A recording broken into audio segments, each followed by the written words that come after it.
ಮರದೊಳಗೆ ಮಂದಾಗ್ನಿಯ ಉರಿಯದಂತಿರಿಸಿದೆ, ನೊರೆವಾರೊಳಗೆ ತುಪ್ಪವ ಕಂಪಿಲ್ಲದಂತಿರಿಸಿದೆ. ಶರೀರದೊಳಗೆ ನೀನಿರಿಸಿದ ಭೇದಕ್ಕೆ ಬೆರಗಾದನೆಯ ರಾಮನಾಥ.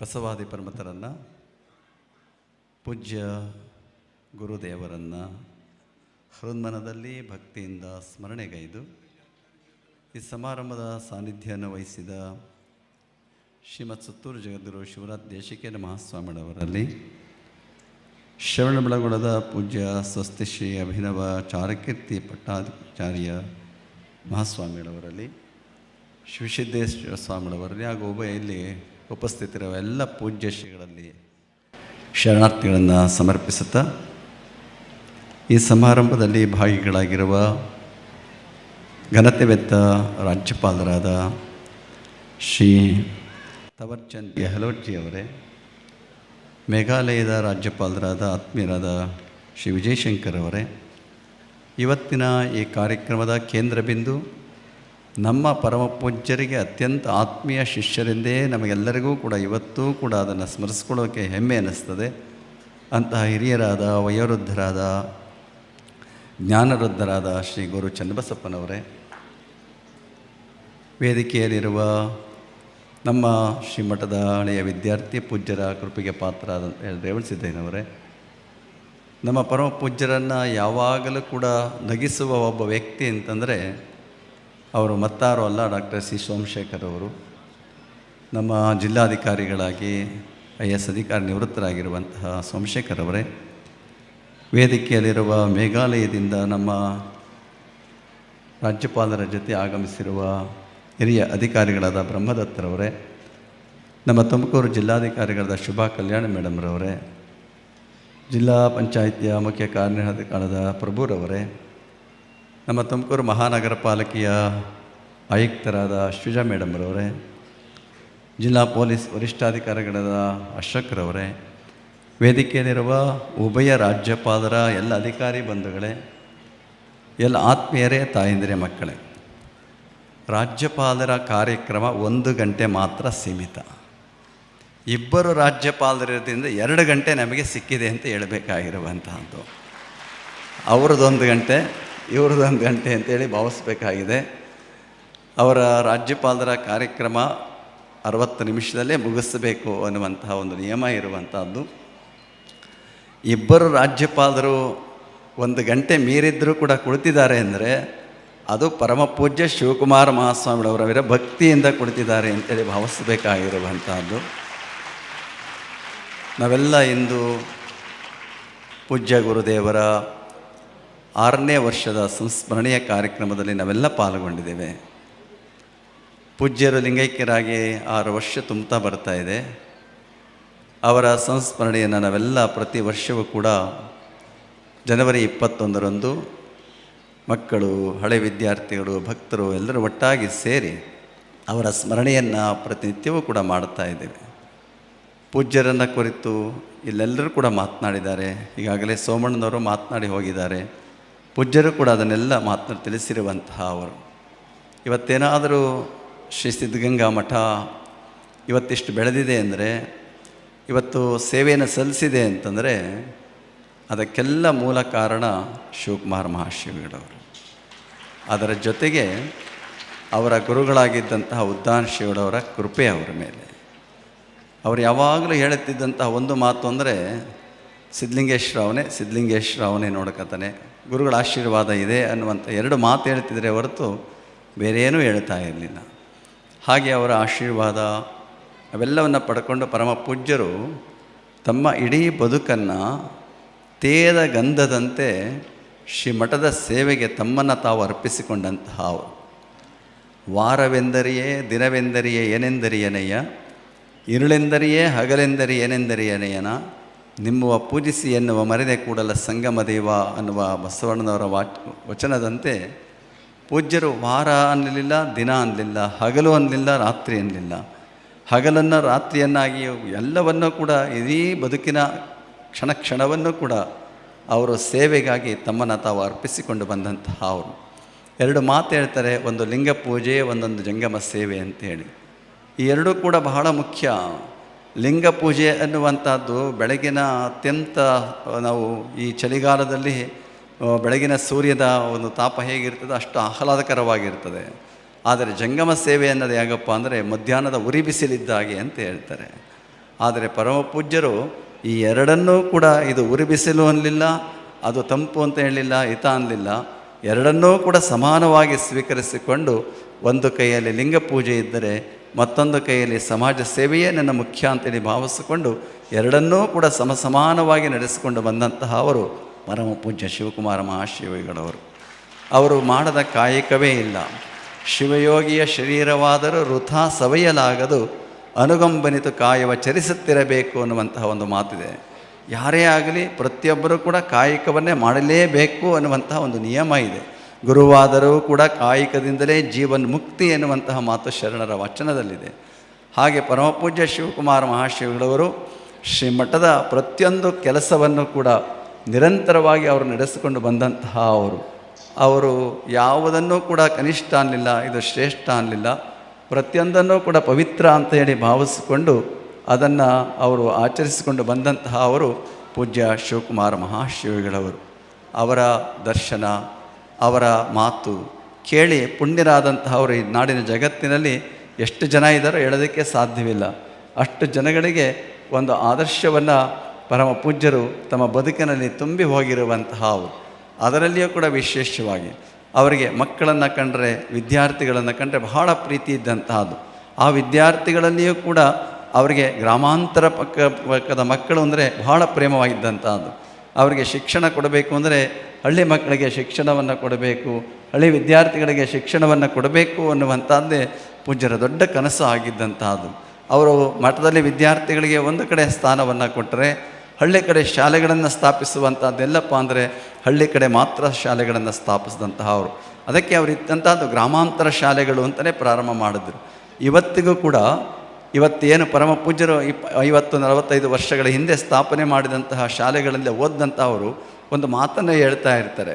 ಅಲ್ಲೆಲ್ಲ ನಾವು ಹೋದಾಗ, ಕಾರ್ಯಕ್ರಮಕ್ಕೆ ಹೋದಾಗ, ದೇವಸ್ಥಾನದ ಕಾರ್ಯಕ್ರಮಕ್ಕೆ ಹೋದಾಗ ಅಲ್ಲಿ ಹೆಣ್ಣುಮಕ್ಕಳು ಬಂದು ಕೇಳ್ತಾರೆ, ಪರಮ ಪೂಜ್ಯರು ನಮ್ಮ ಊರಿನಲ್ಲಿ ಶಾಲೆ ಪ್ರಾರಂಭ ಮಾಡೋದ್ರಿಂದ ನಾವಿವತ್ತು ಶಾಲೆಯನ್ನು ಮೇಷ್ಟ್ರಾಗಿದ್ದೀವೋ ಮತ್ತೊಂದಾಗಿದ್ದೀವೋ, ನಮ್ಮ ಮಕ್ಕಳೆಲ್ಲವರಪ್ಪ ಅಂದರೆ ಎಲ್ಲೋ ಅಮೇರಿಕಾದಲ್ಲವರೇ, ಇಂಗ್ಲೆಂಡ್ನಲ್ಲವರೇ, ಅದೆಲ್ಲ ಶಿವಕುಮಾರ ಮಹಾಸ್ವಾಮಿಯವರು ಕೊಟ್ಟಂಥ ಕೊಡುಗೆ ಎನ್ನುವಂತಹ ಮಾತನ್ನು ಅವರು ಸದಾ ಸ್ಮರಣೆ ಮಾಡಿಕೊಳ್ಳುವಂಥ ಕೆಲಸವನ್ನು ನಿರಂತರವಾಗಿ ಮಾಡಿಕೊಂಡು ಬರ್ತಾ ಇದ್ದರು. ಹಾಗೆ ಪರಮ ಪೂಜ್ಯ ಶಿವಕುಮಾರ ಮಹಾಶ್ರೀಗಳವರು ಅಂತಹ ಸೇವೆಯನ್ನು ಈ ನಾಡಿಗೆ ಇವತ್ತು ಯಾರೂ ಊಹಿಸಲಿಕ್ಕೆ ಸಾಧ್ಯ ಆಗದೇ ಇರುವಂತಹ ಸನ್ನಿವೇಶದಲ್ಲಿ ಅವರು ತಮ್ಮ ಈ ಕಾಯವನ್ನು ಬಳಕೆ ಮಾಡಿಕೊಂಡು ಅವರು ಪ್ರತಿ ದಿವಸ 25-30 ಕಿಲೋಮೀಟರ್ವರೆಗೆ ನಡೀತಾ ಇದ್ರಂತೆ. ಇವತ್ತು ನಾವು 2 ಹೆಜ್ಜೆ ನಡೆಯೋಕ್ಕೆ ಹಿಂದೆ ಮುಂದೆ ನೋಡ್ತಾ ಇರ್ತೀವಿ. ಅಷ್ಟು ನಡಿಗೆಯನ್ನು ಮಾಡ್ತಾಯಿದ್ರು, ಅಷ್ಟು ಹೋರಾಟವನ್ನು ಮಾಡ್ತಾಯಿದ್ರು. ಕಷ್ಟದ ಕಾಲ ಅದೆಲ್ಲವೂ ಕೂಡ ಅದೆಲ್ಲವನ್ನು ಸಹಿಸಿಕೊಂಡು ಭಕ್ತರು ಅಷ್ಟೇ ಅವರಿಗೆ ಸಹಕಾರವನ್ನು ಕೊಟ್ಕೊಂಡು ಬಂದಂತಹ ಅವರು. ಅದರಲ್ಲೂ ಕೂಡ ಹಳ್ಳಿ ಜನಗಳು ಅವರು ಕೊಡುವಂತಹ ಸೇವೆ ಇದೆಯಲ್ಲ, ಅದು ಇವತ್ತೂ ಮರೆಯೋಕ್ಕೆ ಸಾಧ್ಯವೇ ಇಲ್ಲ. ಇವತ್ತು ಸಾಮಾನ್ಯ ಒಂದು ಹಳ್ಳಿಗೆ ಹೋದರೂ ಕೂಡ ಅವರೇನೇ ಬೆಳೆದಿರಲಿ, ಅವ್ರು 10 ಸೇರು ಬೆಳೆದರೆ ಒಂದು 1/4 ಸೇರು ಮಠಕ್ಕೆ ಕೊಡಬೇಕು ಅನ್ನೋ ಭಾವನೆ, 10 ಕುಂಬಳಕಾಯಿ ಬೆಳೆದರೆ ಒಂದು 4 ಕುಂಬಳಕಾಯಿ ಮಠಕ್ಕೆ ಕೊಡಬೇಕು ಅನ್ನೋ ಭಾವನೆ ಇವತ್ತೂ ಕೂಡ ಅದು ಆಸೋಹಂ ಭಾವ ಹಳ್ಳಿಯ ಜನಗಳಲ್ಲಿ. ಅದು ಯಾವರು ಅಂತ ಇಲ್ಲ, ಜಾತಿ ಮತ ಪಂಥವನ್ನು ಮೀರಿ ಪ್ರತಿಯೊಬ್ಬರೂ ಕೂಡ ಆ ಭಾವನೆಯನ್ನು ತುಂಬಿಕೊಂಡು ಪೂಜ್ಯರ ಸೇವೆಯಲ್ಲಿ ತಮ್ಮನ್ನು ತಾವು ಯಾವತ್ತೂ ಕೂಡ ತೊಡಗಿಸಿಕೊಂಡು ಬರುವಂಥ ಕೆಲಸವನ್ನು ನಿರಂತರವಾಗಿ ಮಾಡಿಕೊಂಡು ಬರ್ತಾ ಇದ್ದಾರೆ. ಪರಮ ಪೂಜ್ಯರು ತಮ್ಮ ಬದುಕಿನ 89-90 ವರ್ಷಗಳ ಕಾಲ ನಿರಂತರವಾಗಿ ಈ ಒಂದು ಸೇವೆಯಲ್ಲಿ ತಮ್ಮನ್ನು ತಾವು ತೊಡಗಿಸಿಕೊಳ್ಳುವುದರ ಮುಖಾಂತರವಾಗಿ ಅವರು ತುಂಬ ಆದರ್ಶಗಳನ್ನು ಈ ಸಮಾಜಕ್ಕೆ ಯಾವತ್ತೂ ಕೂಡ ಬಿಟ್ಟುಕೊಟ್ಟು ಹೋಗಿರುವಂತಹ ಅವರು. ಅಂತಹ ಪರಮ ಪೂಜ್ಯರ ಈ ಒಂದು ಸಂಸ್ಮರಣೆಯ ಕಾರ್ಯಕ್ರಮದಲ್ಲಿ ನಾವೆಲ್ಲ ಪಾಲ್ಗೊಂಡಿರುವಂತಹ ಅವರು. ಇವತ್ತು ಪೂಜ್ಯ ಸುತ್ತೂರಿನ ಜಗದ್ಗುರು, ಸುತ್ತೂರು ಬೇರೆ ಅಲ್ಲ, ಸಿದ್ಧಗಂಗೆ ಬೇರೆ ಅಲ್ಲ. ಒಂದು ಮಾತನ್ನು ಹೇಳ್ತಾ ಇರ್ತಾರೆ, ಸಿದ್ಧಗಂಗೆ ಮತ್ತು ಸುತ್ತೂರು 2 ಕಣ್ಣುಗಳು ಈ ಸಮಾಜಕ್ಕೆ ಎನ್ನುವಂತಹ ಮಾತನ್ನು ಬಹಳ ಹಿಂದಿನಿಂದಲೂ ಕೂಡ ಅದು ಪ್ರಸಿದ್ಧವಾಗಿರುವಂಥದ್ದು. ಅದು ಬೇರೆ ಅಲ್ಲ, ಇದು ಬೇರೆ ಅಲ್ಲ, ಎರಡೂ ಕೂಡ ಸಮಾನವಾಗಿ ಸಮಾಜಕ್ಕೆ ತಮ್ಮನ್ನೇ ತಾವು ಅರ್ಪಿಸಿಕೊಂಡು ಬಂದಂತಹ ಅವಳು. ಅಂತಹ ಪೂಜ್ಯರು ಇವತ್ತು ಅವರು ಹಿರಿಯರಾಗಿರುವಂಥವರು. ನಮ್ಮ ಚಾರುಕೀರ್ತಿ ಮಹಾಸ್ವಾಮಿಗಳು ಹೇಳಿದಾಗೆ ಇವತ್ತು ಅವರು ಹಿರಿಯರಾಗಿ ನಮ್ಮೆಲ್ಲರಿಗೂ ಕೂಡ ಕೈ ಹಿಡಿದ ಜೊತೆಯಲ್ಲಿ ನಡೆಸಿಕೊಂಡು ಹೋಗುವ ಮಾತು. ಅವರಿಗೆ ಪುರಪ್ರವೇಶ ಮಾಡಿದ್ರು. ಇವತ್ತಿಗೆ ತಿಂಗಳಿಗೆ ಕಳೆದ ತಿಂಗಳು 21ನೇ ತಾರೀಕು, ಒಂದು ತಿಂಗಳಿಗೆ ಸರಿಯಾಗಿ ನಾವು ಈ ಕಾರ್ಯಕ್ರಮಕ್ಕೆ ಆಹ್ವಾನ ಮಾಡಿದ್ವಿ. ನಮ್ಮ ತುಮಕೂರಿನ ಜೈನ ಸಮಾಜಕ್ಕೂ ನಮ್ಮ ಮಠಕ್ಕೂ ಬಹಳ ಅವಿನಾಭಾವ ಸಂಬಂಧ ಇರುವಂತಹದ್ದು.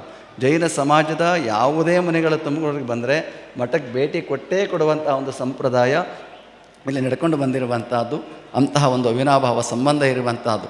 ಎಂದೇ ಇದ್ದಂತಹ ಪೂಜ್ಯ ಚಾರುಕೀರ್ತಿ ಭಟ್ಟಾರಕ ಸ್ವಾಮಿಗಳವರು ಬಹಳ ದೊಡ್ಡ ಸೇವೆಯನ್ನು ಮಾಡಿದಂತಹ ಅವರು ಪ್ರಾಚೀನ ಕೃತಿಗಳನ್ನು ಉಳಿಸುವಂತಹ ಅವನ್ನೇ ಬೆಳೆಸುವಂಥ ಕೆಲಸವನ್ನು ಮಾಡಿಕೊಂಡು ಬಂದ ಜೊತೆಯಲ್ಲಿ ಅವರಿಗೆ ಸಿಕ್ಕಷ್ಟು ಈ ಒಂದು ಇದು ಶ್ರವಣ ಬೆಳಗೊಳದ ಮಹಾ ಮಹೋತ್ಸವ ಏನು ನಡೀತದಲ್ಲ, ಅದು ಅವರಿಗೆ ಹೆಚ್ಚು 4-5 ಬಾರಿ ಮಹಾಪಟ್ಟಾಭಿಷೇಕವನ್ನು ಮಾಡುವಂಥ ಕೆಲಸ ಅವರಿಗೆ ಲಭ್ಯ ಆಗಿರುವಂಥದ್ದು. ಆ ಪರಂಪರೆಯನ್ನೇ ಉಳ್ಳಂಥ ಪೂಜ್ಯರು ಅವರ ಒಂದು ಸಮಾಧಿ ಸ್ಥಳದಲ್ಲೇ ಇವತ್ತು ಮಂಟಪವನ್ನು ಕಟ್ಟಿ 1 ತಿಂಗಳಲ್ಲೇ ಅದನ್ನು ಅಭಿವೃದ್ಧಿಪಡಿಸಿ ಲೋಕಾರ್ಪಣೆ ಮಾಡುವಂಥ ಕೆಲಸವನ್ನು ಈಗಿನ ಪೂಜ್ಯರು ಮಾಡಿಕೊಂಡು ಬಂದಿರುವಂತಹ ಅವರು.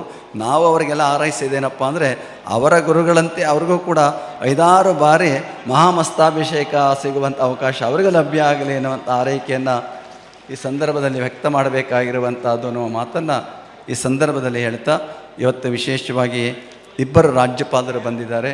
ನಮಗೆ ಹೆಚ್ಚಿನದಾಗಿ ವಿಜಯಶಂಕರ್ ಅವರು ಕನ್ನಡದರು, ನಮಗೆಲ್ಲರಿಗೂ ತಿಳಿದಿರುವಂತಹ ಅವರು ಶಾಸಕರಾಗಿ, ಸಂಸದರಾಗಿ, ಇವತ್ತು ರಾಜ್ಯಪಾಲರಾಗಿ, ಮಂತ್ರಿಗಳಾಗೂ ಕೆಲಸ ಮಾಡಿರುವಂತಹ ಅವರು ಮೇಘಾಲಯಕ್ಕೆ ಹೋದಾಗ ಒಂದು ಮಾತನ್ನು ಹೇಳಿದರು, ಮೇಘಾಲಯವನ್ನು ಅಭಿವೃದ್ಧಿಪಡಿಸಬೇಕಾದ್ರೆ ಮೈಸೂರನ್ನು ಆದರ್ಶ ಆಗಿ ಇಟ್ಕೋಬೇಕು, ನೀವು ಹೇಗೆ ರಸ್ತೆ ಮಾಡಬೇಕು, ಎಲ್ಲ ಕಟ್ಟಡಗಳನ್ನು ಮಾಡಬೇಕು ಅನ್ನುವಂತಹ ಮಾತನ್ನು ಅಲ್ಲಿ ಅಧಿಕಾರಿಗಳಿಗೆ ಹೇಳಿ ಆ ಮೇಘಾಲಯವನ್ನು ಎಲ್ಲ ರೀತಿಯಲ್ಲಿ ಸಮೃದ್ಧಗೊಳಿಸಬೇಕು ಅನ್ನುವಂಥ ಚಿಂತನೆಯನ್ನು ಇಟ್ಕೊಂಡಿದ್ದಾರೆ.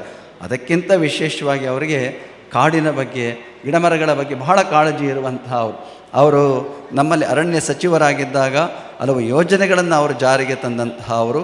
ಆ ಯೋಜನೆಗಳು ಇವತ್ತಿಗೂ ಕೂಡ ನಮ್ಮ ಸರ್ಕಾರದಲ್ಲಿ ಜಾರಿಯಲ್ಲಿದೆ. ರೈತರಿಗೆ ಏನಾದರೂ ಗಿಡಗಳನ್ನು ಬೇಕು ಅಂದರೆ ನಮ್ಮ ಸರ್ಕಾರದ ಅವರಿಗೆ ಒದಗಿಸ್ಕೊಡಬೇಕು, ಅವನು ಬೆಳೆಸಿದ್ರೆ ಅವನಿಗೆ ಇಷ್ಟು ರೂಪಾಯಿ ಕೊಡಬೇಕು, ವರ್ಷಕ್ಕಿಷ್ಟು ಕೊಡಬೇಕು ಅನ್ನುವಂತಹ ತುಂಬ ಯೋಜನೆಗಳನ್ನು ಮಾಡಿ ನಮ್ಮ ರಾಜ್ಯದ ಅರಣ್ಯೀಕರಣದ ಬೆಳವಣಿಗೆಗೆ ಬಹುದೊಡ್ಡ ಕೊಡುಗೆಯನ್ನು ಕೊಡುವಂಥ ಕೆಲಸವನ್ನು ವಿಜಯಶಂಕರ್ ಅವರು ಮಾಡ್ಕೊಂಡು ಬಂದಿದ್ದಾರೆ. ತುಂಬ ದೈವಭಕ್ತಿ ಮತ್ತು ಗುರುಭಕ್ತಿಯ ಸಂಪನ್ನರಾಗಿರುವಂತಹ ಅವರೊಂದು ಮಾತನ್ನು ಹೇಳ್ತಾರೆ, ಸ್ವಾಮಿಗಳನ್ನೆಲ್ಲ ಸಿಕ್ಕಿದಾಗೆಲ್ಲ ಸ್ವಾಮಿಗಳೇ ಮೇಘಾಲಯಕ್ಕೆ ಬನ್ನಿ ಅಂತ ಕರೀತಾ ಇರ್ತಾರೆ. ಎಲ್ಲ ಮೇಘಾಲಯಕ್ಕೆ ಬರಬೇಕು ನೀವೆಲ್ಲ ಅಂತ ಕರೀತಾ ಇರ್ತಾರೆ. ಎಲ್ಲ ಸ್ವಾಮಿಗಳು ಬಂದರೆ ನನ್ನ ಸಂತೋಷ, ತುಂಬ ಚೆನ್ನಾಗಿರ್ತದೆ, ಬಹಳ ಚೆನ್ನಾಗಿದೆ, ಬಹಳ ಒಳ್ಳೆಯ ಜನ ಅನ್ನುವಂತಹ ಮಾತನ್ನು ಬಹಳ ಯಾವತ್ತೂ ಕೂಡ ಅವರು ಸ್ಮರಣೆ ಮಾಡಿಕೊಳ್ತಾ ಇದ್ದಾರೆ. ಅವರು ರಾಜ್ಯಪಾಲರಾದ ಮೇಲೆ ಅವರು ಬರಬೇಕಾಗಿತ್ತು, ಆದರೆ ಅನಿವಾರ್ಯವಾಗಿ ತುಂಬ ಕಾರ್ಯದ ಒತ್ತಡದ ಮೇಲೆ ಬರಲಿಕ್ಕೆ ಸಾಧ್ಯ ಆಗಿಲ್ಲ. ಅದು ಇವತ್ತು ಈ ಕಾರ್ಯಕ್ರಮದಲ್ಲಿ ಬಂದಿರುವಂಥದ್ದು ತುಂಬ ಸಂತೋಷ ಅನ್ನುವಂತಹ ಮಾತನ್ನು ಈ ಸಂದರ್ಭದಲ್ಲಿ ಹೇಳ್ತಾ, ನಮ್ಮ ರಾಜ್ಯಪಾಲರಾಗಿರುವಂತಹ ಥವರ್ಚಂದ್ ಗೆಹ್ಲೋಟ್ರವರು ಇದು 2ನೇ ಬಾರಿ ಬಂದಿದ್ದಾರೆ. ಆದರಣೀಯ ಮಹೋದಯ ಶ್ರೀಮನ್ ಥವರ್ಚಂದ್ ಗೆಹ್ಲೋಟ್ ಜಿ 77ವೇं ವರ್ಷ ಕೆ ನವ ಯುವಕ ಹೈ. ಅವರು 77 ವರ್ಷದ ಯುವಕರವರು. ಈಗ ಅವರಿಗೆ 77 ವರ್ಷ ನಡೀತಾ ಇದೆ, ಆದರೂ ಬಹಳ ಗಟ್ಟಿಯಾಗಿ ಓಡಾಡ್ಕೊಂಡಿರುವಂತಹ ಅವರು. ಶ್ರೀಮಾನ್ ಕರ್ನಾಟಕಕ್ಕೆ 13ವೇं ರಾಜ್ಯಪಾಲ ಹೈ, 13ನೇ ರಾಜ್ಯಪಾಲರಾಗಿ ಕೆಲಸವನ್ನು ನಿರ್ವಹಿಸ್ತಾ ಇರುವಂತಹವು. आदरणीय महोदय जी को हमारे पूज्य श्री श्री शिवकुमार महास्वामी जी और श्री सिद्धगंगा मठ पर अपार भक्ति और गौरव है. केवल श्री मठ और हमारे पूज्य स्वामी जी पर ही नहीं बल्कि यहाँ पढ़ने वाले हजारों बच्चों के प्रति इन्हें अपार प्रेम और ममता है.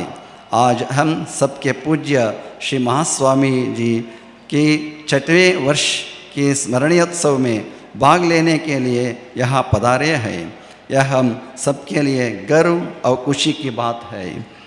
जब आप पहले बार स्व इच्छा से श्री सिद्धगंगा मठ को भेंट किया था, तब आपको स्वयं भगवान मेघराज ने ही स्वागत किया था. तब आप वर्षा में भीगते ही श्री मठ के बच्चों के साथ बातों कर कहे थे. यह आपकी हृदय विशालता को दिखाता है. आपको 2 बार यहाँ आना था, लेकिन कार्यभार में व्यस्त होने के कारण हो नहीं पाया था. लेकिन आज आप इतने व्यस्त होने की बावजूद भी पूज्य महास्वामी जी के 6वें वर्ष के स्मरणोत्सव में भाग लिया है.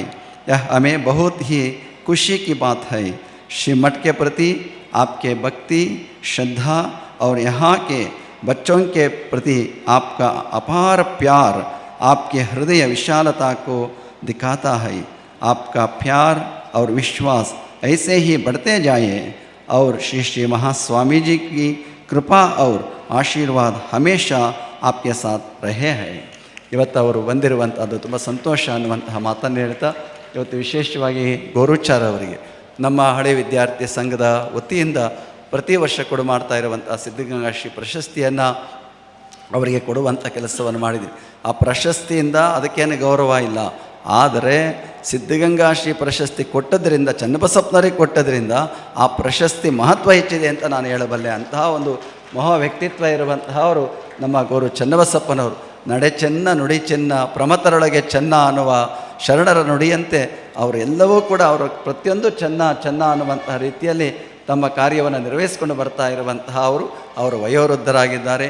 ಕಳೆದ ತಿಂಗಳು ವರ್ಷ ನಡೆದಂತಹ ನಮ್ಮ ಕನ್ನಡ ಸಾಹಿತ್ಯ ಸಮ್ಮೇಳನದ ಅಧ್ಯಕ್ಷತೆಯನ್ನು ವಹಿಸಿ ಅತ್ಯಂತ ಸಮರ್ಥವಾಗಿ ನಿರ್ವಹಿಸಿರುವಂತಹವರು.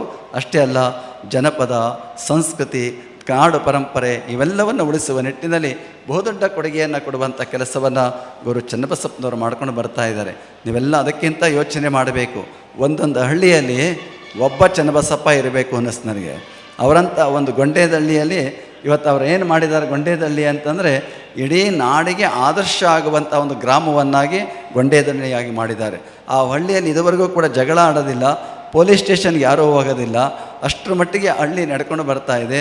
ಅಲ್ಲಿ ರಸ್ತೆಗಳು, ಚರಂಡಿಗಳು, ನೀರಿನ ವ್ಯವಸ್ಥೆ, ಸಮುದಾಯ ಭವನ, ಆಮೇಲೆ ಸಹಕಾರ, ಎಲ್ಲ ಕ್ಷೇತ್ರಗಳಲ್ಲಿಯೂ ಕೂಡ ಅವರು ಬಹುದೊಡ್ಡ ಕೊಡುಗೆಯನ್ನು ಕೊಟ್ಟು ಇವತ್ತೊಂದು ಹಳ್ಳಿ ಹೇಗಿರಬೇಕು ಅನ್ನೋದನ್ನು ತುಂಬ ಅರ್ಥಪೂರ್ಣವಾಗಿ ನಿರ್ಮಿಸುವಂಥ ಕೆಲಸವನ್ನು ಗುರು ಚನ್ನಬಸಪ್ಪನವರು ಮಾಡಿರುವಂಥದ್ದು ತುಂಬ ಹೆಮ್ಮೆ ಪಡಬೇಕಾಗಿರುವಂಥದ್ದು ನಮ್ಮ ಮಾತನ್ನು ಈ ಸಂದರ್ಭದಲ್ಲಿ ಹೇಳ್ತಾ, ಅವರು ಇವತ್ತು ಪ್ರಶಸ್ತಿಯನ್ನು ಸ್ವೀಕರಿಸಿ ನಮ್ಮನ್ನೆಲ್ಲ ಸಂತೋಷಪಡಿಸಿದ್ದಾರೆ ಎನ್ನುವ ಮಾತನ್ನು ಹೇಳ್ತಾ, ಅವರಿಗೆ ಬಸವಾದಿ ಪ್ರಮತರ ಕೃಪೆ, ಪೂಜ್ಯರ ಆಶೀರ್ವಾದ ಸದಾ ಇರಲಿ. ಅವ್ರಿಗೆ ಇನ್ನೂ ದೃಢವಾದ ಆರೋಗ್ಯ ಚೆನ್ನಾಗಿ ಕೊಳ್ಳಿ, ಸಮಾಜಕ್ಕೆ ಇನ್ನೂ ಉತ್ತಮ ಸೇವೆಯನ್ನು ಸಲ್ಲಿಸುವಂಥ ಅವಕಾಶ ಅವರಿಗೆ ಲಭ್ಯ ಆಗಲಿ ಎನ್ನುವ ಹಾರೈಕೆಯನ್ನು ಈ ಸಂದರ್ಭದಲ್ಲಿ ವ್ಯಕ್ತ ಮಾಡ್ತಾ, ಇವತ್ತು ನಮ್ಮ ಜಿಲ್ಲಾ ಆಡಳಿತವೇ ಇಲ್ಲಿದೆ. ಜಿಲ್ಲಾಧಿಕಾರಿಗಳಿದ್ದಾರೆ, CO ಅವರಿದ್ದಾರೆ, ಕಮಿಷನ್ ಇದ್ದಾರೆ, ಮತ್ತು ನಮ್ಮ SP ಸಾಹೇಬರು 3-4 ಜನ ಎಲ್ಲ ಇಲ್ಲೇ ಇದ್ದಾರೆ. ನಿಜವಾಗ್ಲೂ ಕೂಡ ನಮ್ಮ ತುಮಕೂರಿನ ಹೆಮ್ಮೆಯ ಜಿಲ್ಲಾಧಿಕಾರಿಗಳು ಮತ್ತು ಜಿಲ್ಲಾ ಆಡಳಿತ ಒಂದು ಸಂಘಟಿತವಾಗಿ ಕೆಲಸವನ್ನು ಮಾಡುವಂಥ ಕೆಲಸವನ್ನು ಮಾಡ್ತಾ ಇದ್ದಾರೆ. ಯಾವುದೇ ಜಿಲ್ಲೆಯಲ್ಲಿ ಒಂದು ಕೆಲಸಗಳು ಚೆನ್ನಾಗಿ ಆಗಬೇಕು ಅಂದರೆ ಹೀಗೆ ಎಲ್ಲ ಅಧಿಕಾರಿಗಳು ಒಟ್ಟಾಗಿದ್ದಾಗ ಆ ಜಿಲ್ಲೆ ಚೆನ್ನಾಗಿ ಅಭಿವೃದ್ಧಿ ಆಗೋದಕ್ಕೆ ಸಾಧನೆ ಮಾಡೋದಕ್ಕೆ ಸಾಧ್ಯ ಆಗುವಂಥದ್ದು. ಹಾಗೆ ಎಲ್ಲ ನಮ್ಮ ಜಿಲ್ಲಾ ಆಡಳಿತ ಇವತ್ತು ಕಾರ್ಯಕ್ರಮದಲ್ಲಿ ಭಾಗವಹಿಸಿರುವಂಥದ್ದು ಅತ್ಯಂತ ಹೆಮ್ಮೆ ಪಡುವಂಥ ಸಂಗತಿ ಎನ್ನುವ ಮಾತನ್ನು ಈ ಸಂದರ್ಭದಲ್ಲಿ ಹೇಳ್ತಾ, ವಿಶೇಷವಾಗಿ ನಮ್ಮ ರಾಜ್ಯಪಾಲರ ಸಿಬ್ಬಂದಿ ವರ್ಗದವರು, ರಾಜ್ಯಪಾಲರು ಸುಮ್ಮನಿದ್ದರು, ಸಿಬ್ಬಂದಿಯವರು ಸುಮ್ಮನೆ ಬಿಡಲ್ಲ ನಮ್ಮನ್ನ. ಅವರು ತಿವಿತಾ ಇರ್ತಾರೆ, ಟೈಮ್ ಆಯಿತು ಅಂತೇಳಿ. ಆದರೂ ಕೂಡ ರಾಜ್ಯಪಾಲರು ಅವರ ಒಂದು ಇದರಿಂದಾಗಿ ಇಷ್ಟು ಸಮಯ ಆದರೂ ಕೂಡ ಅವರ ಕರ್ತವ್ಯ, ಜವಾಬ್ದಾರಿ ಅವ್ರದ್ದು. ಅಧಿಕಾರಿಗಳು ಅವರ ಜವಾಬ್ದಾರಿ ನೋಡ್ಕೊಳ್ಬೇಕಾಗಿರುವಂತಹದ್ದು, ಅವರು ಯೋಗಕ್ಷೇಮ ಕಾಪಾಡಬೇಕಾಗಿರುವಂಥದ್ದು ಅವರೆಲ್ಲರ ಜವಾಬ್ದಾರಿ ಆಗಿರುವಂಥದ್ದು. ಆ ಜವಾಬ್ದಾರಿ ಹಿನ್ನೆಲೆಯಲ್ಲಿ ನಮಗೆ ಬೇಗ ಇದು ಮಾಡಬೇಕು, ಸಮಯ ಆಗ್ತಾಯಿದೆ ಎನ್ನುವ ಮಾತನ್ನು ಹೇಳ್ತಾ ಇರ್ತಾರೆ. ಆದರೂ ಅನಿವಾರ್ಯವಾಗಿ ಇದು ವಿಜೃಂಭಿಸೋದಕ್ಕೆ ಸಾಧ್ಯ ಆಗಿದೆ ಎನ್ನುವ ಮಾತನ್ನು ಹೇಳ್ತಾ, ಅದಕ್ಕೆ ಅವರಿಗೆ ಕ್ಷಮೆಯನ್ನು ಕೇಳ್ತಾ, ಎಲ್ಲ ಅಧಿಕಾರಿಗಳು ಕೂಡ ಈ ಕಾರ್ಯಕ್ರಮದಲ್ಲಿ ಭಾಗವಹಿಸಿರುವಂಥದ್ದು ತುಂಬ ಸಂತೋಷ. ಸೋಮಶೇಖರ್ ಅವರು ವಿಶೇಷವಾಗಿ ನಮ್ಮ ಎಲ್ಲ ಕಾರ್ಯಕ್ರಮಗಳು ಅಂದರೆ ಅವರ ನಿರ್ವಹಣೆ ಮಾಡೋದಕ್ಕೆ ಬಂದರೆ ತುಂಬ ಹೆಮ್ಮೆ ಅನ್ನಿಸ್ತಾ ಇರ್ತದೆ. ಅದನ್ನು ಅತ್ಯಂತ ಅಚ್ಚುಕಟ್ಟಾಗಿ ನಿರ್ವಹಿಸುವಂಥ ಕೆಲಸ ಮಾಡ್ತಾ ಇದ್ದಾರೆ. ಹಿರಿಯರಾದ ನಮ್ಮ ರೇವಣ ಸಿದ್ದಯ್ಯನವರು, ಅವರು ನಮ್ಮ ಪರಮ ಪೂಜ್ಯರಿಗೆ ಬಹಳ ಆಪ್ತರಾಗಿದ್ದಂತಹ ಅವರು, ಬಹಳ ಹಿರಿಯ ಇವತ್ತು ಹಳೆಯ ವಿದ್ಯಾರ್ಥಿ ಎನಿಸ್ಕೊಳ್ಳುವಂತಹ ಹೆಸರನ್ನು ಪಡ್ಕೊಂಡಿರುವಂತಹವರು ದಕ್ಷ ಅಧಿಕಾರಿಗಳಾಗಿ ಅವರು ಇವತ್ತು ಕಾರ್ಯಕ್ರಮದಲ್ಲಿದ್ದಾರೆ. ಮತ್ತು ಸೋಮಣ್ಣನವರು ಬಂದು ಮಾತನಾಡಿ ಹೋಗಿದ್ದಾರೆ. ಇವತ್ತು ಸೋಮಣ್ಣನವರು ಕೂಡ ಜಲ ಮತ್ತು ರೈಲ್ವೆ ಸಚಿವರಾಗಿ ಇವತ್ತು ನಮ್ಮ ಜಿಲ್ಲೆಗೆ ತುಂಬ ಕೆಲಸಗಳನ್ನು ಮಾಡುವಂಥ ಕೆಲಸವನ್ನು ಅವರು ಮಾಡ್ಕೊಂಡು ಬರ್ತಾ ಇದ್ದಾರೆ. ಜೊತೆಗೆ ಜ್ಯೋತಿ ಪ್ರಕಾಶ್ ಮತ್ತು ಸುರೇಶ್ ಗೌಡರು ಕೂಡ ಆಗಮಿಸಿ ಕಾರ್ಯನಿಮಿತ್ತ ಅಲ್ಲಿಂದ ಹೋಗಿರುವಂಥ ಅವರು, ಮಾಜಿ ಸಚಿವ ಶಿವಣ್ಣವರು ಕೂಡ ಇಲ್ಲಿ ಕಾರ್ಯಕ್ರಮದಲ್ಲಿದ್ದಾರೆ. ನೀವೆಲ್ಲ ಅನೇಕರು ಈ ಕಾರ್ಯಕ್ರಮದಲ್ಲಿ ಭಾಗವಹಿಸಿ ಇದೊಂದು ಭಕ್ತಿಯ ಕಾರ್ಯಕ್ರಮ ಅನ್ನುವ ಭಾವನೆಯೊಂದಿಗೆ ನೀವೆಲ್ಲ ಭಾಗವಹಿಸಿರುವಂಥದ್ದು ತುಂಬ ಸಂತೋಷ ಅನ್ನುವಂತಹ ಮಾತನ್ನು ಹೇಳ್ತಾ, ಇವರಿಬ್ಬರ ಮಾತನ್ನು ಕೇಳುವವರೆಗೂ ಕೂಡ ನೀವೆಲ್ಲ ಸಮಾಧಾನವಾಗಿ